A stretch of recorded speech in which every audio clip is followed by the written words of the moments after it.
Abang tunggu. Aminah yang datang dengan nafas tergopoh-gopoh. Kamu kenapa, Dek? Kenapa nafas kamu terlihat capek seperti ini? Tanya Yahdi lembut.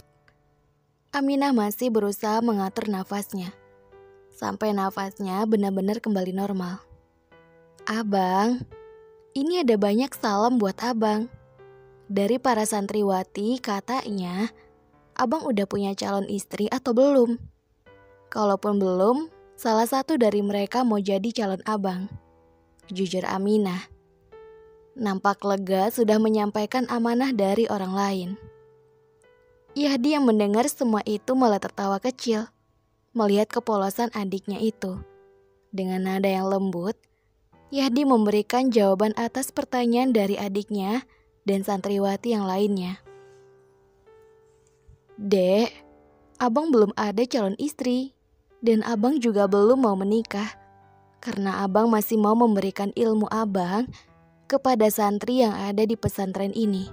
Jelas Yahdi. Yah, masa abang gak mau sama salah satu dari mereka sih? Mereka kan baik-baik, Bang. Apalagi semuanya soleha. Aminah terdengar sedikit sedih mendengar jawaban sang abang. Dek, daripada kamu ngaco, mending kamu sholat. Sudah masuk sholat Isya, ayo. Ajakan Yahdi sambil mengelus kepala Aminah yang ditutupi hijab pinknya itu. Hari ini Yahdi diminta oleh Fatma untuk menjadi imam sholat. Semua orang seakan hanyut dalam lantunan ayat suci yang dibacakan oleh Yahdi. Selesai sholat, Yahdi melanjutkan mengaji dan lagi-lagi suaranya subhanallah merdu. Ustazah Sohwa yang masih berada di masjid terlihat kagum saat pertama kalinya ia mendengar lantunan merdu lafaz ayat suci Al-Quran yang dibacakan Yahdi begitu fasih dan tajwid yang tepat. Kini jarak mereka berdua hanya dibatasi oleh tirai yang membatasi antara saf laki-laki dan juga perempuan. Masya Allah, sungguh calon imam yang sempurna, batin Sohwa. Andai calon imamku nanti seperti Ustadz Yahdi, beruntung sekali wanita yang menjadi pendampingnya kelak. Astagfirullah, apa yang saya pikirkan, batin Sohwa. Sementara di tempat lain Diandra tetap saja keluar rumah tanpa menghiraukan larangan kedua orang tuanya. Bahkan sudah diancam akan dimasukkan ke pesantren jika melanggarnya. Tapi tetap saja Diandra tidak bisa dilarang, apa yang ia sukai akan tetap ia lakukan. Meskipun orang tuanya melarang sekalipun. Begitulah keras kepalanya Diandra. Gimana ya? Kira-kira gue pergi gak ya? Ucap Diandra bimbang. Suara ponsel dari saku Diandra berbunyi mengalihkan perhatiannya. Panggilan masuk atas nama Fahri, tidak lain salah satu teman Diandra. Ya, halo Fahri, kenapa? Tanya Diandra. Ekspresi Diandra langsung berubah saat mendengar semua penjelasan dari Fahri. Apa? Serius loh? Iya udah, gue langsung ke sana. Teriak Diandra, yang langsung beranjak pergi begitu saja. Diandra melajukan motornya dengan kecepatan tinggi, berharap cepat sampai agar tidak terjadi hal yang lebih parah. Benar saja, sampai di sana Angga dan temannya sudah membuat keributan, bahkan base camp tempat Diandra dan temannya kumpul kini sudah berantakan seperti kapal pecah. Mana Diandra? Dasar pengecut. Apa maksud lo ngatain gue pengecut? Gue bukan pengecut. Diandra menjeda ucapannya. Lagi maksud lo apa ngacak-ngacak basecamp gue? Hah? Di antara gue sama lo itu lo yang sebenarnya pengecut. Tak terima mendengar lontaran hina dari Diandra. Angga mengayunkan kepalan tangannya hampir mengenai wajah Diandra. Beruntung temannya yang lain sigap melindungi Diandra, rasanya kesabaran Diandra sudah habis dalam menghadapi Angga. Lo gak usah belagu ya. Gue kesini mau nantang lo buat balapan sekarang juga. tantang Angga dengan sorot mata penuh kebencian.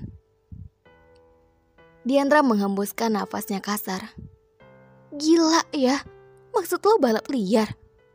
Angga, lo tahu kan kalau balap liar itu bisa buat orang lain celaka. Tapi lo malah ngelakuin itu, ujar Diandra. Tidak habis pikir dengan Angga.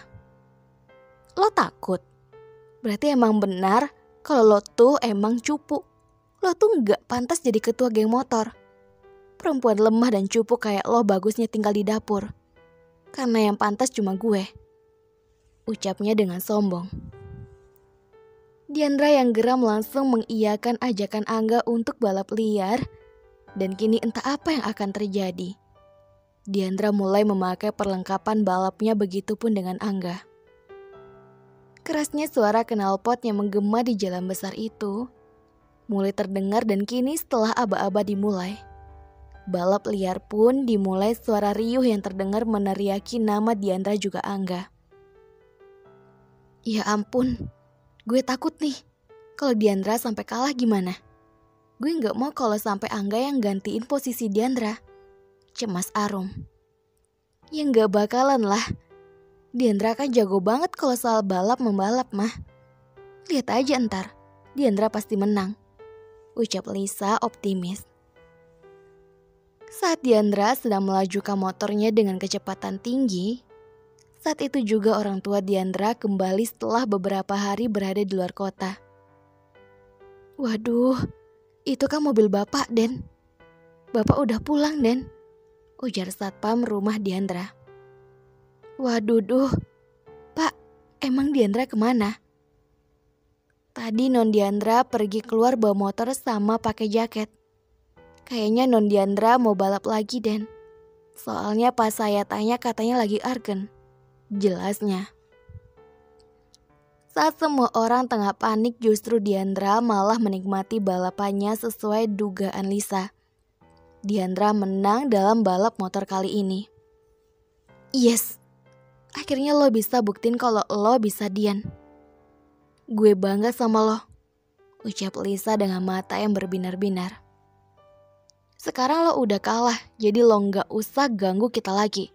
Dan lo jangan pernah lagi ganggu orang lain, ancam Diandra dengan wajah penuh kemenangan. Tidak terima Angga kembali mengancam Diandra. Lihat aja, kali ini lo yang menang, tapi lain kali gue bakalan buat lu malu karena kekalahan lo. Angga langsung pergi diiringi dengan teman-temannya. Oh iya, handphone gue mana? Tanya Diandra.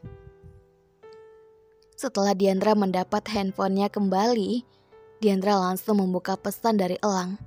Bahkan beberapa kali Elang mencoba menghubungi Diandra. Waduh, gawat nih. Pasti nyokap sama bokap udah pulang. Gue juga harus pulang nih. Gas, gue pulang duluan ya, ucap Diandra meninggalkan teman-temannya yang lain. Benar saja, setelah sampai di rumah Diandra melihat sebuah mobil terparkir di garasi rumah yang seperti istana tersebut. Non, Diandra baru pulang. Pak, itu mobil siapa, Pak? Tanya Diandra, memastikan kalau itu adalah mobil orang tuanya. Itu mobil Tuan dan Nyonya, Non, jawab satpam. Aduh, mati gue. Papa sama Mama pulang dari jam berapa, Pak? Dari jam 8, Non. Dan sekarang Bapak cari Non Diandra, jawab satpam. Ya udah, makasih ya, Pak, ucap Diandra. Dengan perlahan, Diandra membuka pintu rumahnya berharap kalau tidak ada yang mendengarnya. Tapi aksinya kini dipergoki oleh Chandra. Dari mana kamu? Kenapa jam segini baru pulang? Tanya Chandra menginterogasi. Dengan nada sedikit gugup, Diandra menjawab semua pertanyaan papanya. Tadi tuh Diandra habis dari rumah temen, Pak, ucap Diandra bohong. Papa gak percaya, Papa tahu pasti kamu habis balapan sama temen geng motor kamu itu, iya kan? Diandra, kamu tuh perempuan. Seharusnya kamu berkelakuan seperti perempuan pada umumnya. Bukannya malah balapan liar di jalan gak jelas kayak gitu. Omel Chandra. Mulai sekarang, motor kamu Papa sita. Dan kamu bakalan diantar jemput sama abangmu ini. Putus Chandra. Papa gak bisa gitu dong. Aku gak mau. Motor aku disita. Protes Diandra. Tidak terima dengan ekspresi wajah yang tidak dapat dibaca. Sinar matahari mulai menunjukkan sinarnya. Malam yang gelap telah berganti menjadi pagi yang disinari mentari. Suara kicauan burung melengkapi keindahan pagi hari. Gorden kamar Diandra juga telah dibuka oleh sang mama. Silaunya cahaya pagi berhasil membuat Diandra tersadar dari tidurnya. Suara alarm juga sudah berbunyi tepat pukul 6.00. Tapi Diandra tidak kunjung bangun juga dari tidurnya. Ya ampun Diandra, belum bangun juga. Diandra, bangun sayang. Kamu harus sekolah hari ini. Diandra, ayo bangun, nanti kamu kesiangan. Ujar sang mama berusaha membangunkan Diandra. Nanti ya mah, 5 menit lagi Diandra masih ngantuk. Gak ada, ayo cepat bangun, nanti kamu kesiangan. Sekarang kamu mandi. Ujar sang mama meminta Diandra untuk cepat bangun dari tidurnya. Saat ini Diandra sudah rapi memakai seragam sekolahnya. Ditambah amal mater OSIS yang Diandra kenakan dengan rambut yang dibiarkan tergerai. Pagi pa, mah. Pagi juga bang, hari ini Diandra mau bawa mobil sendiri, jadi gak usah diantar jemput. Ucap Diandra. Dengan mobil sportnya, Diandra pergi ke sekolah dengan kecepatan tinggi sampai di sekolah. Diandra menjadi salah satu pusat perhatian siswa lain karena gaya Diandra yang seperti wanita tomboy. Maklum, Diandra dikenal sebagai bad girl. Diandra, aku mau ngomong sama kamu, ucap Tifal. Tifal sendiri tidak lain adalah pacar Diandra. Kamu mau ngomong apa sih? Ngomong aja langsung, gak usah basa-basi segala, tanya Diandra. Rah, kita putus. Apa putus? Tifal, aku salah apa sama kamu? Kok kamu tega sih Tifal? Kita pacar udah hampir 3 tahun loh. Terus kamu putusin aku gitu aja. Sekarang kamu kasih tahu aku apa alasan kamu putusin aku Tifal. Jangan sepihak dan sesuka hati ngomong putus kayak gitu ke aku. Udahlah, Diandra, aku sama kamu emang udah gak cocok lagi. Lagian aku juga udah ada yang baru pengganti kamu, ucap Tifal tanpa ada rasa bersalah. Plak! Mendengar perkataan Tifal barusan, telah menyurutkan rasa kesal di dalam hati Diandra. Diandra menampar Tifal sangat keras hingga meninggalkan jejak jarinya di pipi Tifal. Dan detik itu juga bahkan beberapa siswa lainnya juga melihat saat Diandra menampar Tifal. Jadi selama ini lo selingkuh dari gue. Tega banget ya lo. Nyesel gue pernah suka dan jadian sama cowok brengsek kayak lo. Kalau sekarang lo mau kita putus sekarang juga. Ingin sekali rasanya Diandra melayangkan kepala tangannya ke wajah cowok yang dulunya sangat ia cintai. Yang ternyata hanyalah cowok brengsek yang hanya bisa mempermainkan perasaan wanita. Setomboy-tomboynya Diandra tetaplah wanita yang memiliki hati dan perasaan yang lembut. Terima kasih. Ditunggu episode selanjutnya. Bersambung. Halo novelers yang Mimin cintai, apa kabar semuanya? Mohon maaf ya, Mimin udah hampir 1 bulan lebih tidak upload novel yang terbarunya. Dan insya Allah ke depannya Mimin akan